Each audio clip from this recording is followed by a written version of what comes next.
Okay, hi everyone. We're going to go through these problems for the Unit 2 quarter test. So you'll notice the questions are written up here. So if you want to skip to a specific question, just go ahead and scroll through until you get to the one you want. Question 1. So we have molten iron at 2000 degrees Celsius is cooled down to room temperature. Room temperature is about 20 degrees or so. So we're going to do a labeled heating/cooling curve with starting and ending points. And then we're going to do LOL. So we'll start with the heating cooling curve. All right, so for my axes, I have temperature on the y-axis and energy added on the x-axis. Sometimes you can say time down there as well. And we're going to go up, flat, up, flat, up. So remember, this represents solid heating up, liquid heating up, gas heating up. And the flat regions are your melting and your boiling. And if you go in the opposite direction, some people prefer rewriting it where you start on the left and go down, flat, down, flat, down. I just keep it like this and work backwards. So that would be cooling down or condensing, and then eventually freezing. But anyway, in this problem, if we're starting at 2000 degrees and it tells us the melting point of iron is 1538, that means that this point right here is 1538, that would be degrees Celsius. And if we're at 2000, I didn't tell you where it boils, but I guess you can imply that it doesn't boil yet.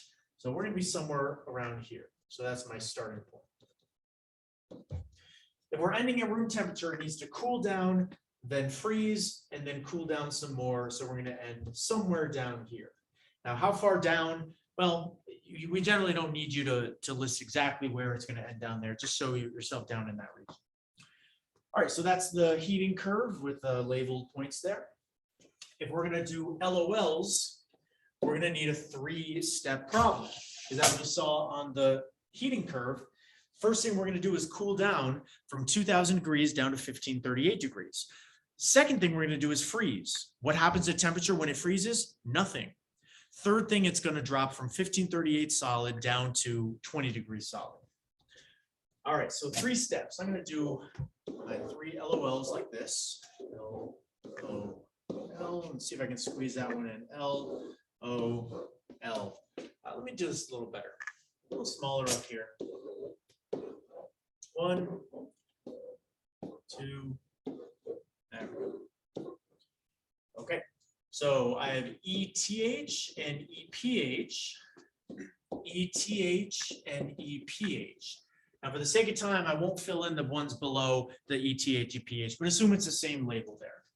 Inside the O is my system, which is the iron, which is Fe. And for I always start with phase energy because it's a little more straightforward. We're starting with 2000 degrees Celsius liquid, and it's going to, in the first step, cool down to its melting point or freezing point, which is 1538 degrees Celsius liquid. Notice, you're not going to change the temperature and the phase in the same step. So EPH liquid, I'm going to go 2 blocks. ETH liquid, EPH liquid, 2 blocks. My temperature goes from 2000 to 1538. You can make this whatever you want. I'm going to go from 3 blocks to 2 blocks. Really doesn't matter how much, but we do have 1 block different, and that block is going out. All right, we're now at 1538 degrees Celsius liquid. We're going to cool it down to, we're not going to cool it down. We're going to freeze it. So it's going to stay 1538, but now it's going to become solid. So my phase energy goes from 2 to 1. My temperature stays at 1538. So whatever I used for my thermal energy before, I used 2 blocks. I'm going to keep it here and here. A difference of 1 block, and that 1 block is going out. Lastly, 1538 degrees Celsius solid, cooling down to something like 20 degrees Celsius solid. So my solid gets 1 block of phase, solid gets 1 block of phase, and we're going to drop in temperature. It's up to you how much you want to drop by. I'll go from 2 to 1. So from 2 down to 1, as long as we show a difference showing heat moving in the right direction. And a couple things to check right here. Make sure that all 3 of your arrows in the middle are going the same direction, so not like out in out. Here we can see they're all going out, which represents this being an exothermic process from the perspective of our system, where the system in this case is the iron. The surroundings are, well, the air, and this is an endothermic process from the perspective of the surroundings. Or in other words, if you take a molten hot vat of iron, as it cools down, it's going to warm up the room around it, obviously. Okay, so that's question one. Question two, quantitative heat problem. How much energy is given off by a 450 gram sample of water as it cools from 81 to 29 degrees Celsius? Up, flat, up, flat, up. We're starting at 81 degrees Celsius. That's going to be right about here. We're ending at 29 degrees Celsius, which is right about there. Remember, on that 5-part heating curve, if we're dealing with H2O, then that first flat part is 0 degrees Celsius, and that second flat part is 100 degrees Celsius. Although that is assuming we're at standard pressure of 1 atm. Okay, so the formula here is Q equals mc2 delta T. I like to use C2 for liquid. You can just say C, but then fill in the appropriate constant. So for this unit test, you'll be given these formulas and you'll be given all the constants. You just got to know how to use them. All right, Q is heat, which is what we're solving for, energy. So I say 450 grams, that's M.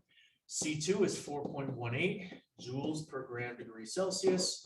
And delta T is my change in temperature. We're going from 81 down to 29, a difference of 52 degrees Celsius. 450 times 4.18 times 52 gives me 97,812. Checking my sig figs, looks like I need 2. So I'm going to call this 98,000 joules. Okay. Now, if you treated that change in temperature as negative because it's cooling down, that's fine. You're going to end up with negative joules as your answer, which can be thought of as joules released. So as long as you have the right number, that's what we need. Question 3, what is the percent composition of calcium hydroxide? The formula is CaOH2. CaOH2. So percent composition is you work out the mass, really the molar mass, and you say like what percent by mass is calcium, what percent is oxygen, what percent is hydrogen. So the first thing we have to do is find the molar mass of this entire compound. So there's 1 calcium, 2 oxygens, and 2 hydrogens in this, because the 2 applies to the parentheses. So 1 calcium is 40.08 plus 2 oxygens, which is 2 times 16, plus 2 hydrogens, 2 times 1.01. That gives me a molar mass of 74.10 grams per mole. That's the molar mass of the compound. We now get the molar mass of each component and divide it into that. So for calcium, it is 1 calcium atom, so we say 40.08 grams divided by the molar mass. This gives us a decimal of 0.54098. I'm going to call that 089. I'm going to call it 0.5409. You multiply that by 100, 54.09% calcium. Okay. For sig figs, you want to just be consistent with yourself. If your masses have 4 sig figs like mine do, you want 4 sig figs. For oxygen, it's going to be 2 times the molar mass of oxygen, which is 16.00, divided by the same, 74.10. This will give us 32 divided by 74.10, which is 0.4318. So 43.18% oxygen. And I'll squeeze the hydrogen in up top here. So there are 2 hydrogens, so we're going to say 2 times 1.01 grams divided by 74.10. 2.02 divided by 74.10 gives us 0.0273. 0.0273, which is going to be 2.73% hydrogen. So my final answer is this percent hydrogen, this percent calcium, this percent oxygen. A good way to check this to see if it makes sense is you add those three numbers up and you should get about 100. And I got a perfect 100, so I'm confident in those numbers. Number 4, we have a 5.0 liter sample of gas. It has a pressure of 2251 torr at 821 degrees Celsius. In an attempt to ease the pressure, the temperature is decreased to 419 Celsius and the volume is doubled.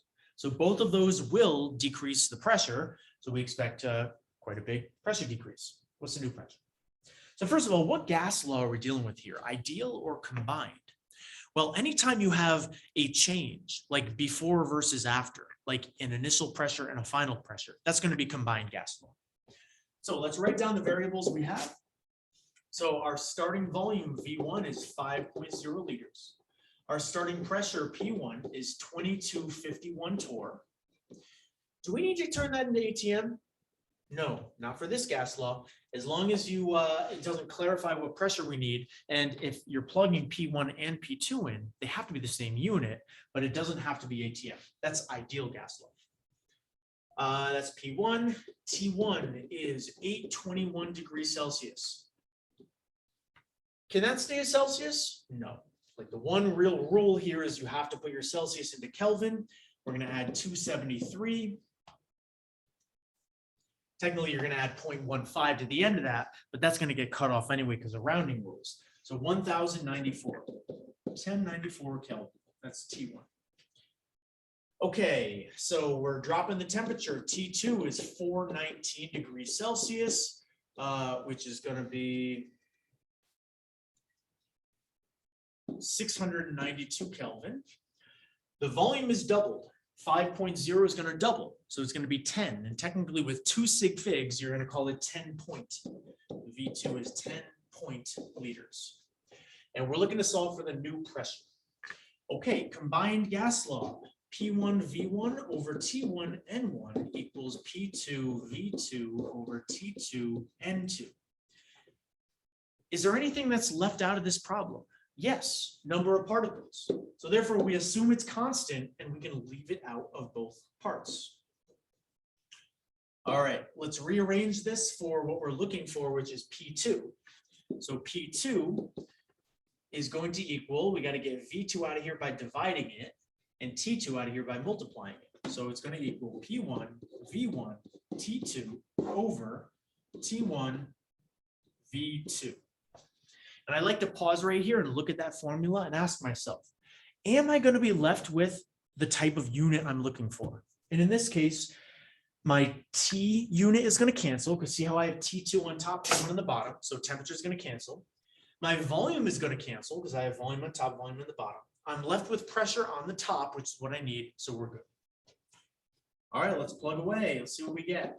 P2 equals 2251 torr. Times V1 5.0 liters times T2 692 Kelvin divided by T1 1094 Kelvin, also divided by V2, which is 10 point liters. Torr cancel. Oh, torr does not cancel. Whoops. Torr. Liter cancels liter. Kelvin cancels Kelvin. We're left with torr. 2251 times 5 equals times 692 equals divided by 1094 equals divided by 10 equals 711.925. I need 2 sig figs because of my volume. Final answer 710 torr. If you converted it into ATM, that's fine. It doesn't say you need to keep it in torr. Let's see, that would be 0.94 ATM if you did it that way. Question 5. The molar mass of neon is 20.18 grams per mole. What is the mass of one single neon atom? Well, at first this almost looks like a riddle of sorts, like a brain teaser type question. But no, it's just a gram to mole to particle conversion, although technically it's number of particles into grams. What are we given as our starting point? We're given number of particles, 1 atom. So how do we go from number of particles to grams? You can't do it in one shot. What's the middleman? Moles. So we're going to go from number of particles into moles using Avogadro's number. We're going to go from moles to grams using molar mass. So the starting point in this problem is 1 atom of neon.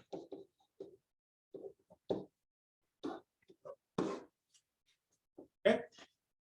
We need to use Avogadro's number.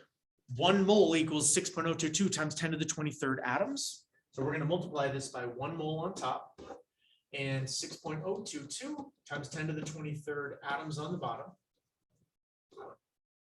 Atom cancels out. And we're looking to go now from moles to grams using molar mass. So 28.18 grams per mole. I like to write that as 1 mole equals 20.18 grams. So my 1 mole needs to go on the bottom. My 20.18 grams goes on top. Mole cancels mole. Okay, now make sure when you divide by a number in scientific notation, you need to either use the E function, if you know how to do that, that's the capital E, or parentheses, one or the other. Okay, so 1 divided by 6.022 E23 equals times 20.18 equals 3.35 times 10 to the negative 23rd. Now, technically, for sig figs, the problem gave us 1 atom, which I guess if you do it mathematically, it's 1 sig fig. So I'm going to call it 3 times 10 to the negative 23rd grams. If you want to treat that as like 1 atom is like a concept, then you can go more sig figs. But in this case, I'm going to go 1 sig fig. Okay, question 6. Looks like another quantitative heat problem. And in fact, this one looks like what I refer to as a bank problem. You're given a bank of energy, 312,000. That needs to do a couple things, and then we'll see what's left over. So up, flat, up. 80 degrees is going to be right about here. And the question says, what's the final temperature of the water vapor? I really should say water gas. I'll see if I remember to go back and change that. Water gas. So we're going to end somewhere up here. Now, is our sample ready to boil? No, it's at 80 degrees. It's not ready to boil. So the first thing that needs to happen is it needs to heat up from 80 degrees to 100 degrees. That's going to take some energy. And however much energy that takes, we have to deduct it from the bank. Then, once it's at 100, is it going to just start heating up again? No, it needs to boil. So you figure out how much it takes to boil and subtract that from the bank. Finally, whatever's left over can be used to raise the temperature, and we solve for T2, or not T2, delta T. Okay, step 1, we're going to heat from 80 degrees to 100 degrees. We're going to use the formula Q equals MC to delta T. 450 grams times 4.18 joules per gram degree Celsius times my delta T. What's the change in temperature in this first step? 20 degrees, technically 20 degrees Celsius, because it's going from 80 to 100. 450 times 4.18 times 20, 37,620.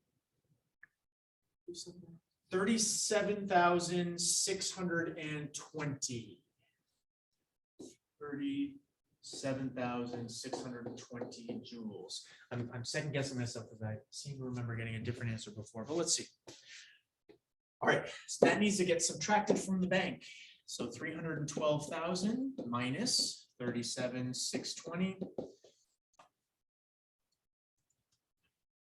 274,380 joules left.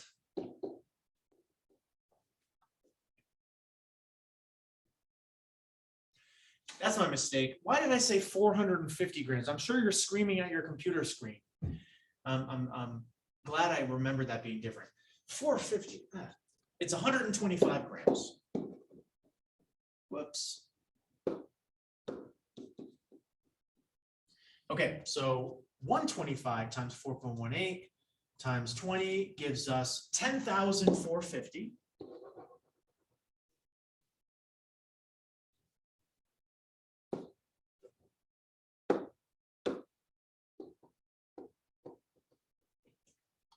$312,000 minus 10,450 gives us 301,550 joules left. There we go. Now we're going to boil the water. Boiling, Q equals M times LV or HV, either one of those. The mass is still 125 grams. My HV is 2260 joules per gram. 125 times 2260 is 282,500 joules. Notice that's almost all of my energy bank. 301,550 joules minus 282,500 joules gives me 19,050 joules left. So after all that, I started with 312,000 joules. I'm left with just 19,050 to raise our temperature. Q equals MC3 delta T. And now I'm going to rearrange this to solve for delta T. Delta T is going to equal Q over MC3. It's going to equal my 19,050 joules divided by my mass, divided by C3, 1.90. 19,050 divided by 125 equals, divided by 1.90 equals 80.21. Okay, 80.21 degrees Celsius. Now that is my change in temperature. That's not the final temperature. Now remember, at the start of this step, we had already brought it up to 100 and boiled it. So if it's going to increase by an additional 80 degrees, my final temperature is going to be 180.21. Now let's look back at all of our sig figs. Looks like I'm limited to 2 sig figs. So my final answer is going to be 180 degrees Celsius. Question 7. A student performs the, so we are recording properly. Yes. A student performs the electrolysis lab and measures the heights of hydrogen and oxygen gases collected in the tubes. They graph hydrogen height on the y-axis. Let's just sketch and make sure we're clear here. Hydrogen height and oxygen height on the x-axis. The slope is 1.627 centimeters over centimeters. Calculate their percent error. So remember, in this lab, you split up water. That's a chemical process. You collected the gases, and we predicted a 2-to-1 ratio because there's twice as much hydrogen as there is oxygen, not by mass, but by number of particles, number of molecules. So our ideal slope should have been 2, m equals 2. That's the theoretical perfect answer. This lab group got 1.627. So my formula for percent error, it's theoretical minus experimental, or the other way around. It doesn't matter because it's absolute value. So I always just go bigger number minus smaller number.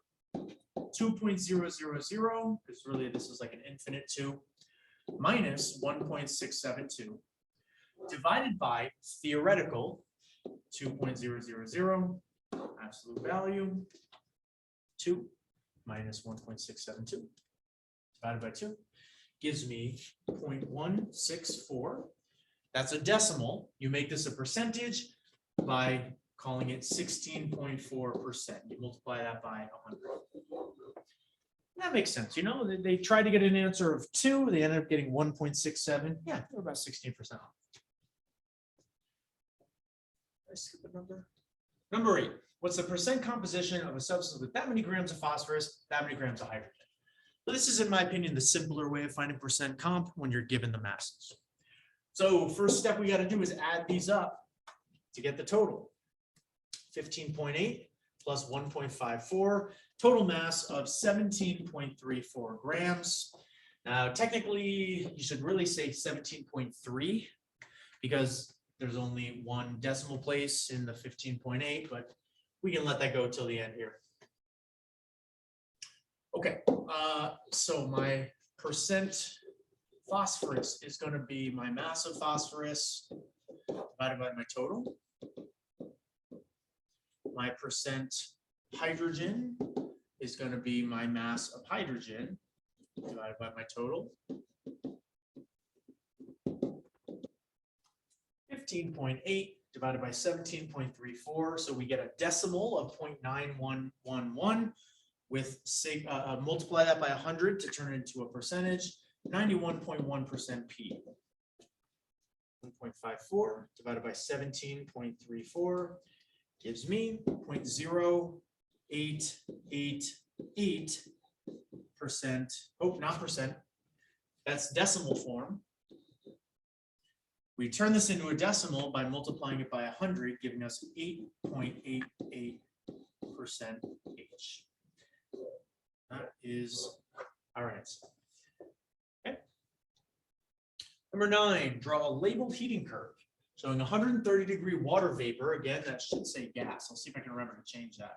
Technically, vapor is when a liquid evaporates and you have the gaseous form of it below its boiling point. We technically call that vapor. Like in the room right now, there's water vapor.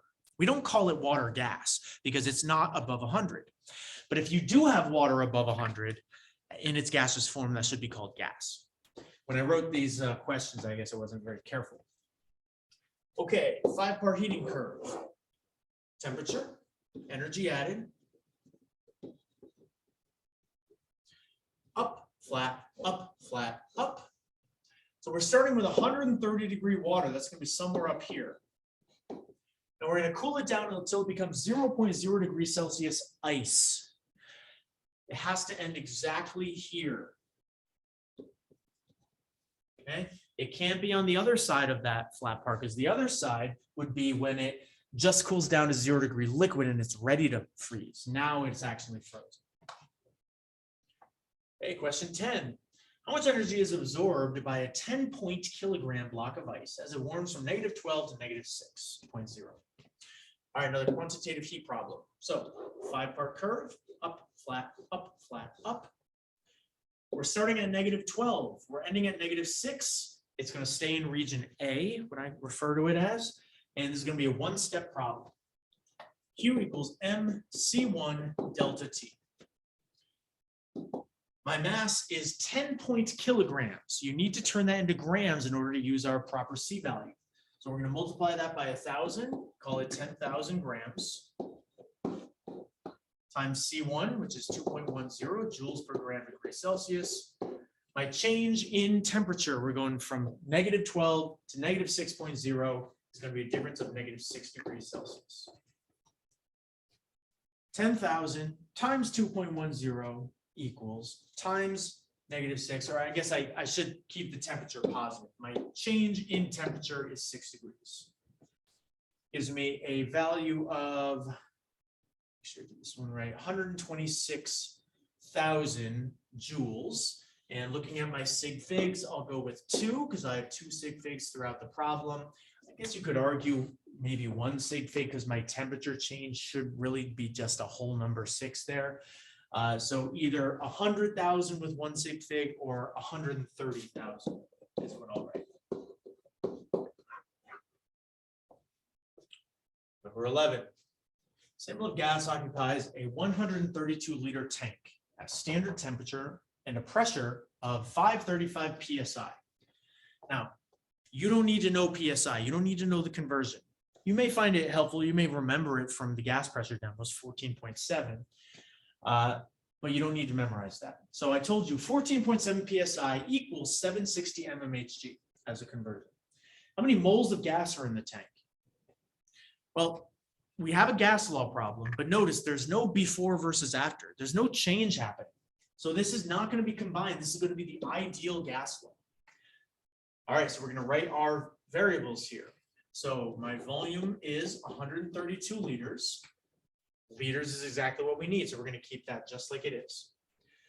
My temperature is standard. T equals standard temperature, which is 0 degrees Celsius or 273.15 Kelvin. And we need that in Kelvin. My pressure is P equals 535 PSI. You can't leave that in PSI. If this were the combined gas law, you could, but this is ideal. It has to be an ATM. So we're going to convert this to ATM. The problem tells me 14.7 PSI equals 760 mmHg. That can get us part of the way there. So we'll multiply this by 760 mmHg per 14.7 PSI. But that's not done because we have to get it into ATM. But you should know that 1 ATM is 760 mmHg. So we go like this. 1 ATM over 760 mmHg. PSI cancels, mmHg cancels, and we're left with our pressure. Really, the 760s cancel. We can just say divided by 14.7, 36.4 ATM. It's a very highly pressurized tank in this problem. Okay. You're given 3 letters. You always know the 4th one, which is R. And this will be provided on the quiz. R equals 0.0821 liters times atmospheres over moles times Kelvin. Okay, ideal gas law. PV equals nRT. We're solving for moles, which is N. So N equals, divide both those out of there, PV over RT. All right, N equals my pressure, which is 36.4 ATM, times my volume, which is 132 liters, divided by R, which is 0.0821 liters atmospheres over moles Kelvin, and divided by T, which is 273.15 Kelvin. Okay. Let's make sure our units cancel because there's a lot going on here. ATM cancels ATM, liter cancels liter, Kelvin cancels Kelvin. We're left with moles, which ends up coming up to the top as our correct unit. So we look good. 36.4 times 132 equals, divided by 0.0821 equals, divided by 273.15 equals. Checking our sig figs at the end, it looks like I need 3 of them. So my answer is 214, and my unit is moles. Yes, quite a lot of moles packed into that tank. Question 12. Explain why cooling the tank in the problem above would reduce its pressure. So this is like a qualitative descriptive question. Why does cooling down a gas reduce its pressure? Well, you know, a lot of people would just say, well, because when you drop the temperature, pressure goes down. You know, as T goes down, P goes down. But that doesn't really explain why. That's just another way of writing the question. So what is pressure on the fundamental level? It's the frequency and the strength of the collisions with the walls. Technically, it's the force of the collisions exerted over an area. Force over area is pressure. Think of it as how fast and how often those particles are smashing against the walls of the container. So what happens when you cool down a gas? Well, when you cool it down, the speed goes down. So now, since they're moving slower, they're hitting the walls less often and with less force. And therefore, you have fewer collisions and weaker collisions with the walls, so pressure drops. Now keep in mind, if we're ever comparing temperature and pressure alone, we have to assume that the other two are held constant, volume and number of particles. You know, like for example, you could cool the tank down, but if you secretly add a whole lot more gas particles to it, your pressure could go up. Or if you secretly shrank the container down, your pressure would go up. So make sure you isolate the other variables. Question 13. How many water molecules in 2.90 kilogram sample of pure water? And how many atoms? So this is going to be a unit conversion problem. We're starting with mass, which is in kilograms. We got to go to grams here. So we're starting with mass and we're going to number of particles. Can that be done in one step? No. We have to use moles as the middleman. So 2.90 kilograms of water Let's take that and go right into grams, times 1,000 grams per kilogram. And let's just keep going. And you could solve it out and then start from there, but let's keep going. This gives us our mass in grams. We need to go from grams to moles. How do we do that? Molar mass from the periodic table. 2 H's and 1 O. Water's famous enough that any chemistry teacher could just tell you right away, 18.02. So 1 mole of water equals 18.02 grams. So therefore, we're going to say 1 mole over 18.02 grams. Kilograms cancels kilograms, grams cancels grams. We're left with moles. Now we're looking for the number of molecules. Well, how many molecules are in 1 mole? Avogadro's number. So I have my 1 mole on the bottom to cancel. I have my 6.022 times 10 to the 23rd molecules on top. Mole cancels mole. And now we do our math. 2.90 times 1,000 equals, divided by 18.02 equals, times 6.022 times 10 to the 23rd equals. Looking at sig figs, looks like I need 3 of them. So my answer is going to be 9.69 times 10 to the 25th molecules. Follow-up says how many atoms? Well, didn't we just answer that? No, we answered how many water molecules. Well, each water molecule has how many atoms? 3, 2 hydrogens and an oxygen. So therefore, all we need to do is multiply our answer by 3. And technically, you could continue the scientific, conversion factors here. You can multiply this by 3 atoms per water molecule. That's how you would continue it. But basically, I'm just going to say times 3. And with 3 sig figs, I get 2.91 times 10 to the 26th atoms. 2/3 of those are going to be hydrogen atoms. 1/3 of those will be oxygen atoms. Wait, not 23rd, 26th. Okay. Number 14. Explain what the following terms mean. Okay. So no math here. And I'm going to put the pen down and I'll just kind of talk. All right. So what do these terms mean to give an example? So pure substance and mixture. I'll go with those together. So matter is first split into pure substances or mixtures. That's all about whether it's the same particles present or different particles are present. So in a pure substance, the particles are all the same. It can either be an element or a compound. So examples are things like NaCl, CO2, H2O, CaCO3.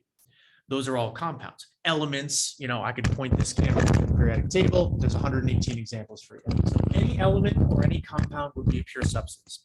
Mixtures are when you have different particles present. So salt water, air, pond water, fruit juice, salad dressing, millions of other examples. Heterogeneous mixture, homogeneous mixture. So hetero means different, homo means same. So think of it as, does the mixture look the same or does it look different? If you can clearly tell the different particles, it's generally considered a heterogeneous mixture. So things like trail mix is a good example. In terms of like liquids, think of things like orange juice with pulp. Most salad dressings, especially like an Italian dressing where you have to shake it up. Ranch dressing where you see like little bits of vegetables inside the white part. Those are all heterogeneous mixtures. Homogeneous mixtures, homo means same, so it looks the same. It's a mixture, but it looks the same. So you can think of something like tap water, because technically there's things in it. There's ions, there's minerals, there's chlorine, fluorine, but you can't see it. So tap water is a homogeneous mixture. Something like like a fruit punch you would buy in the store.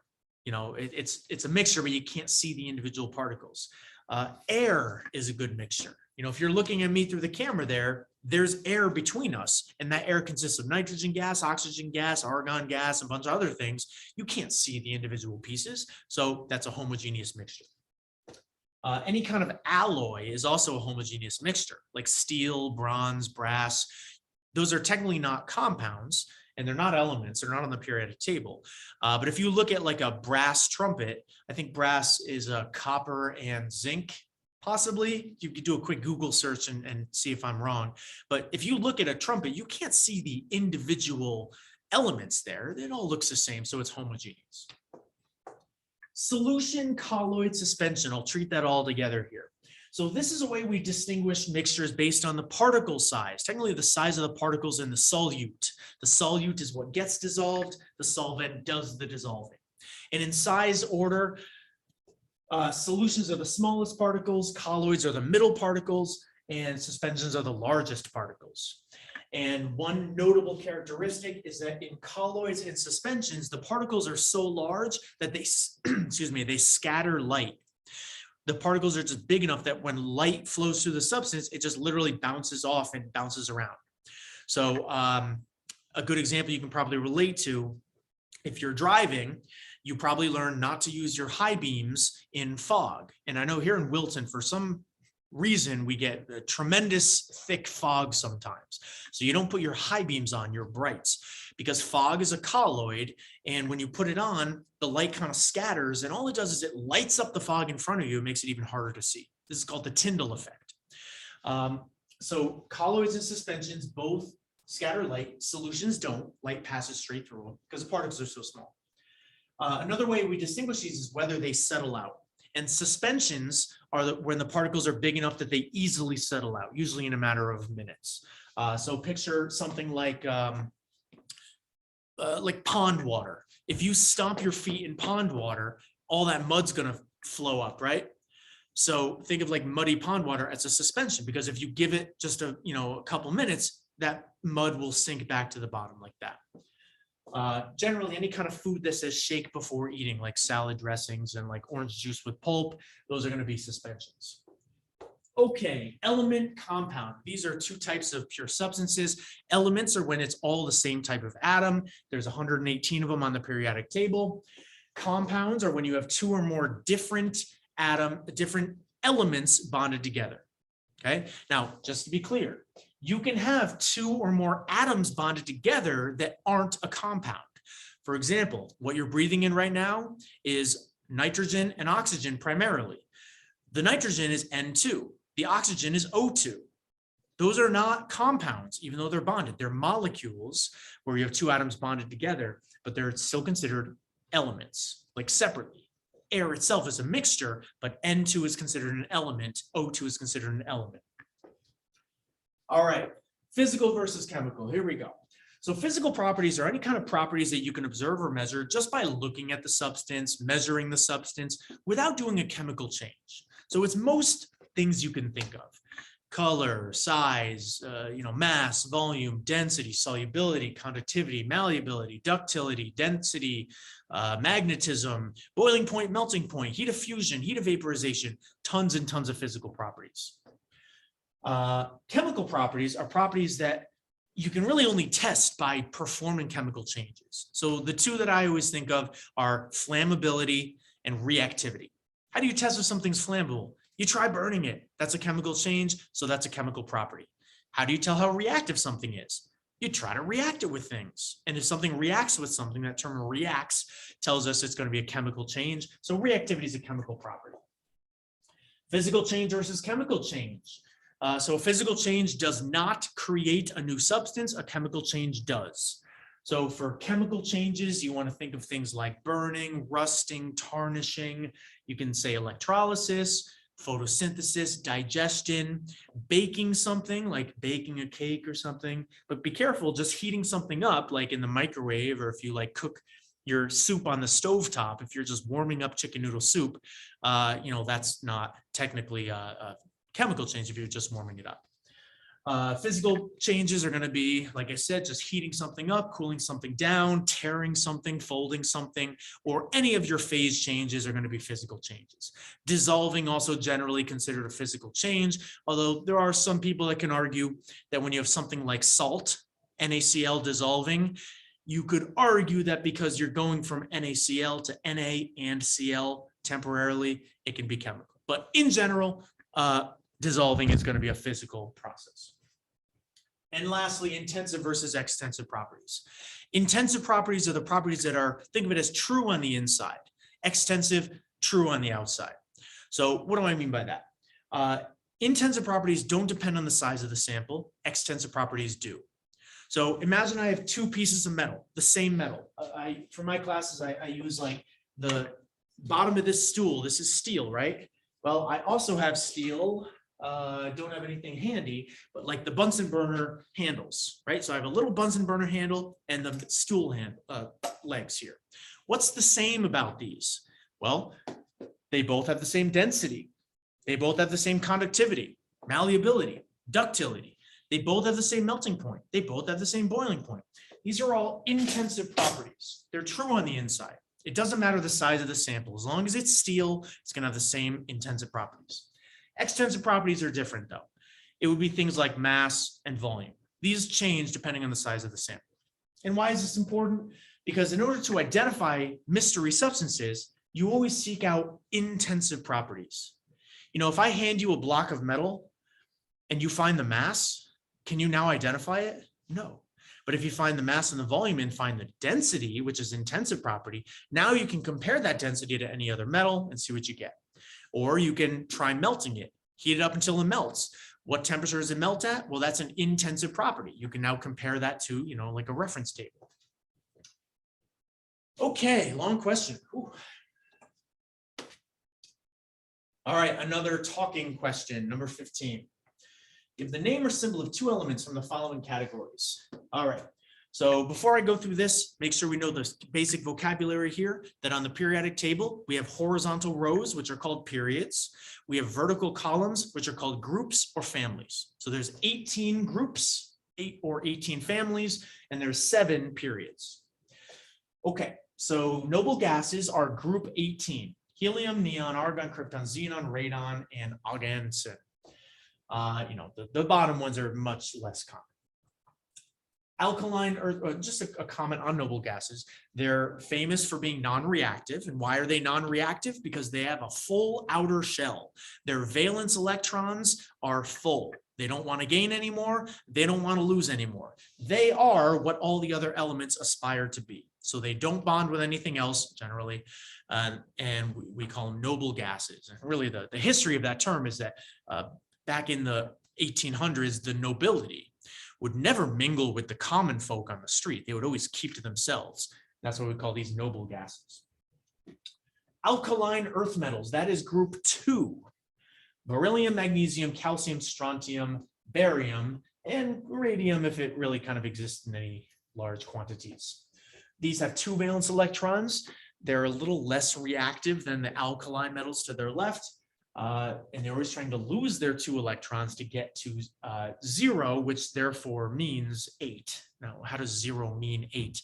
Well, something like magnesium has 2 outermost electrons in its outermost energy level. Once it loses those 2, its new outermost energy level is the one that used to be inside. And that one is now full with 8. So essentially by getting to 0, they're getting rid of the excess and now they have a complete shell, which is what they want.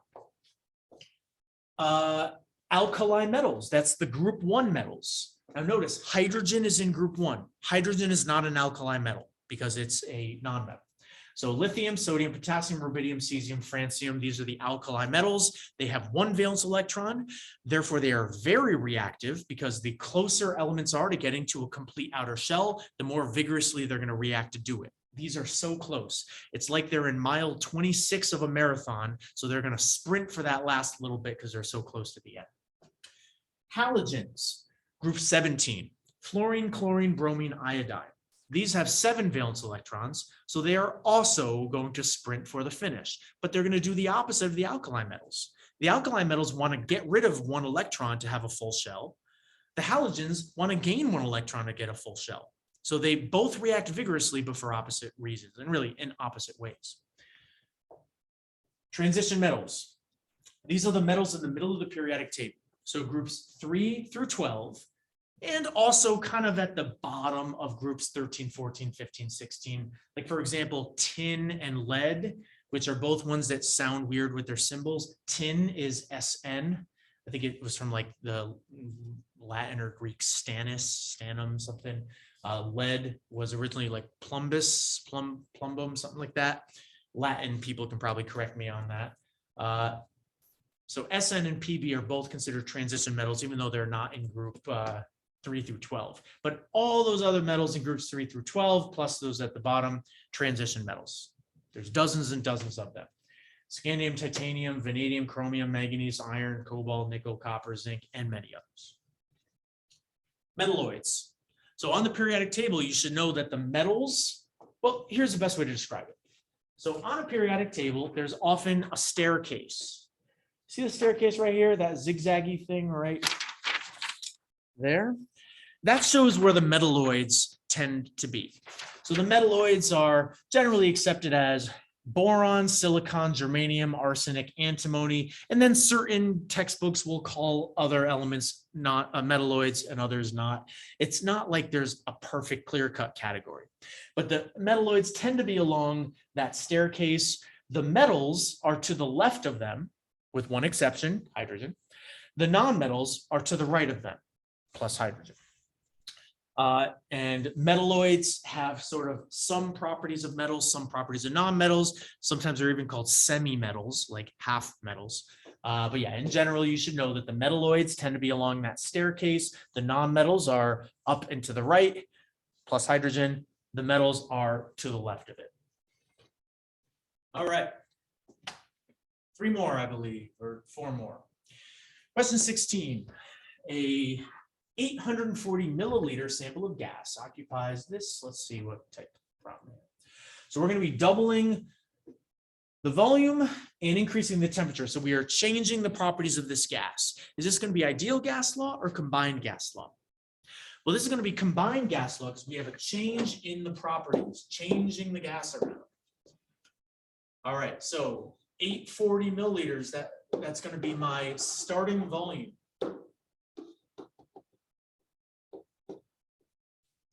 My starting pressure, P1, is 329 mmHg.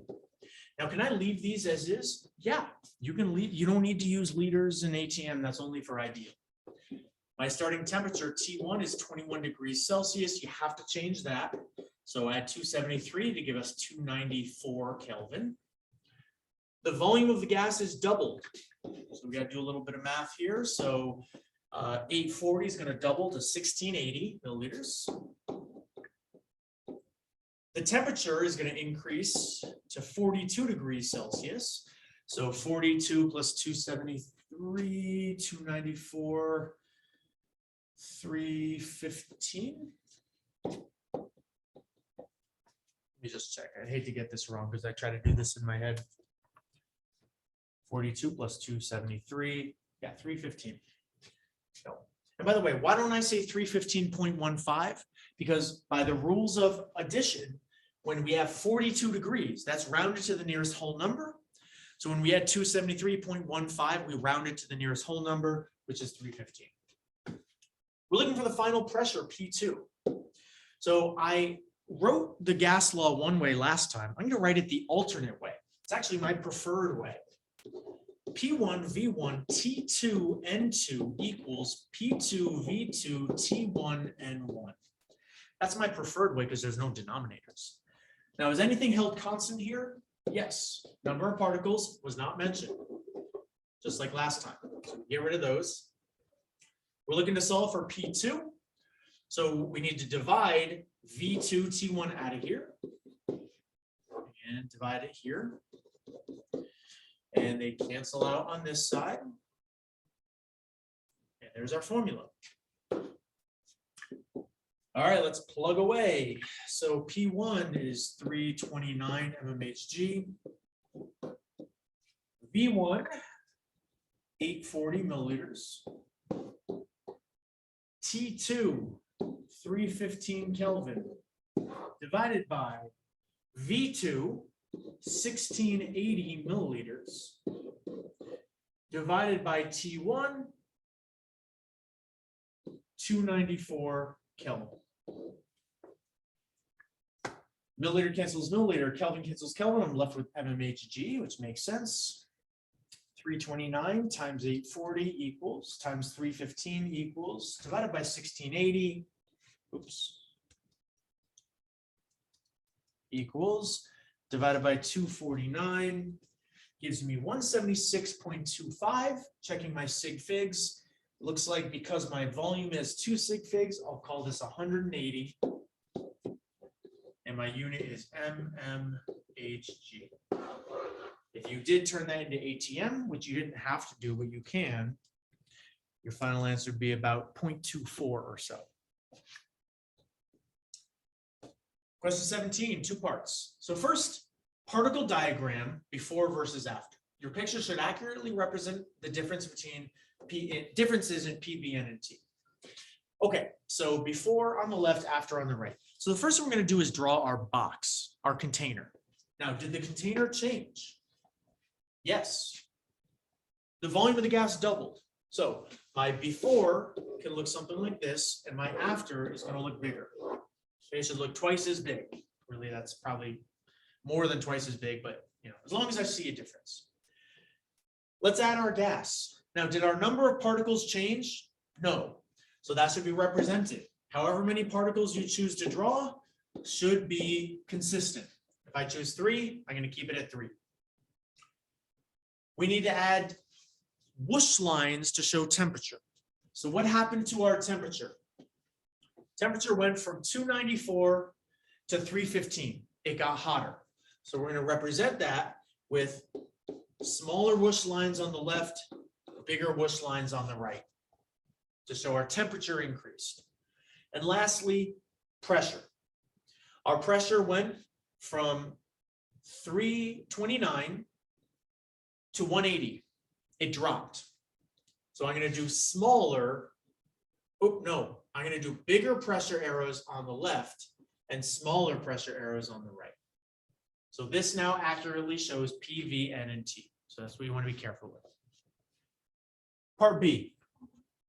The volume doubled from 840 to 1680 milliliters, which should have cut the pressure in half.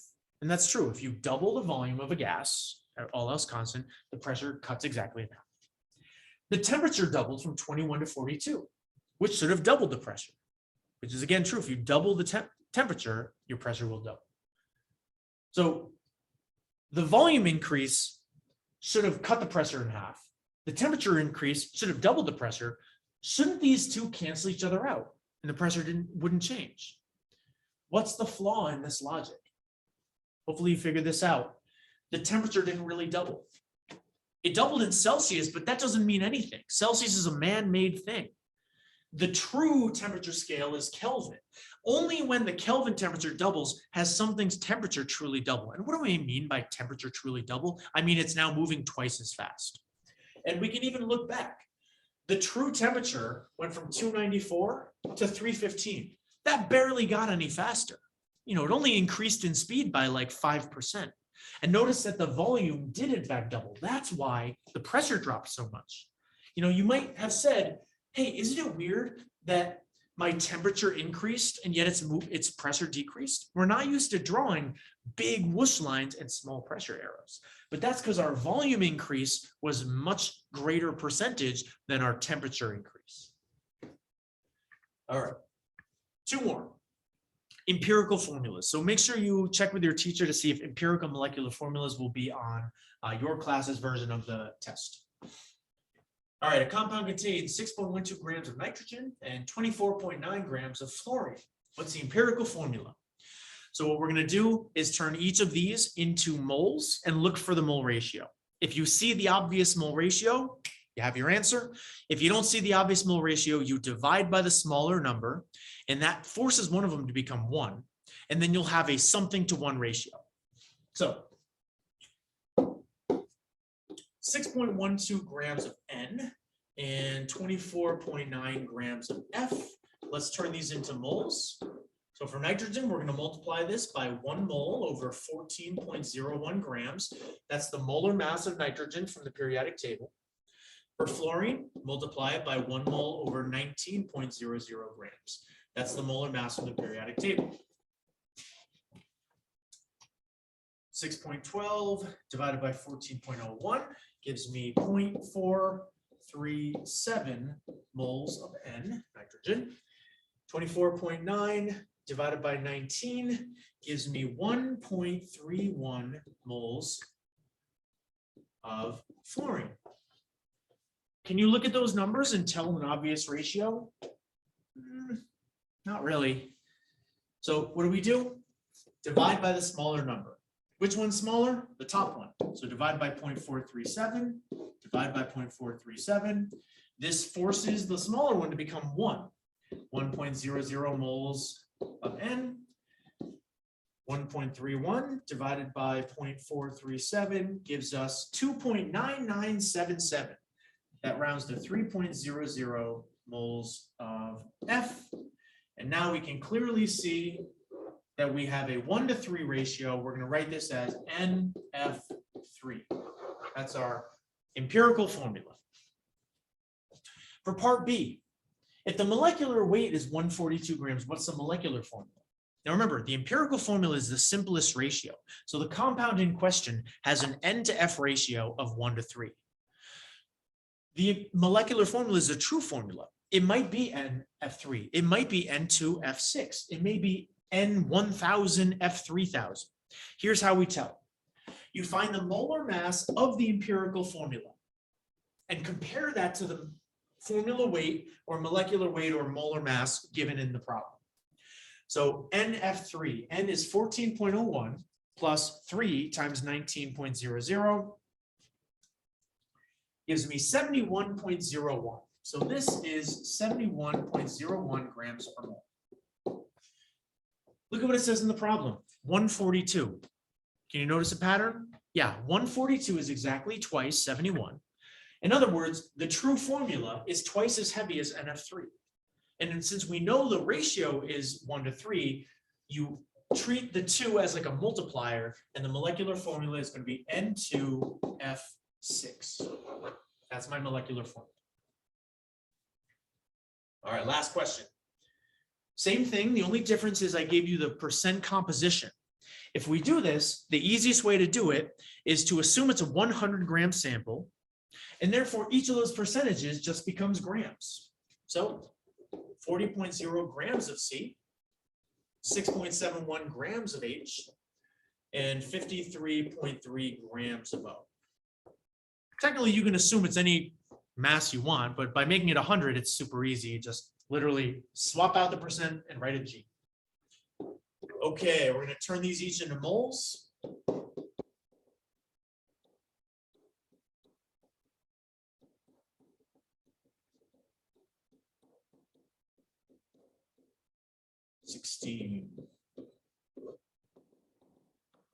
Okay, so for carbon, 40 over 12.01 gives us 3.33 moles of C. For hydrogen, 6.71 over 1.01 gives us 6.64 moles of H. And for oxygen, 3.33 moles of O. Now, if you can see the obvious ratio, you have your answer. And I'd say this is pretty darn easy to see. 1 to 2 to 1. That's my ratio. That's my answer. CH2O is the empirical formula. Now, if you want to be extra sure, you pick the smallest number, which is the 3.33. There's 2 of them. Divide all the numbers by that, and you should see a pretty clean 1 to 2 to 1 ratio. Okay, so CH2O is the answer for this, CH2O. What about the molecular formula? So if the molecular weight, which is really the molar mass, when it's a molecule, we tend to call it molecular weight, we're going to find the molar mass of this. So 12.01 plus 2 times 1.01 plus 1 times 16 gives me a molar mass of 30.03. Very close to 30, right? Well, look what it says in the problem. The molecular weight is 180. That's 6 times more. So you do 180 divided by 30, which gives you 6. Therefore, the true formula is 6 times heavier than the empirical formula. You could treat 6 like a multiplier. So we're going to multiply each of these coefficients, or sorry, not coefficients, subscripts by 3, giving us a molecular formula of C6H12 O6. That's our good friend glucose from bio class, or fructose actually. So that is our molecular form. Okay, and that is it for the study guide. Good luck, and of course, ask your chem teachers if you have any questions. We'd be glad to help.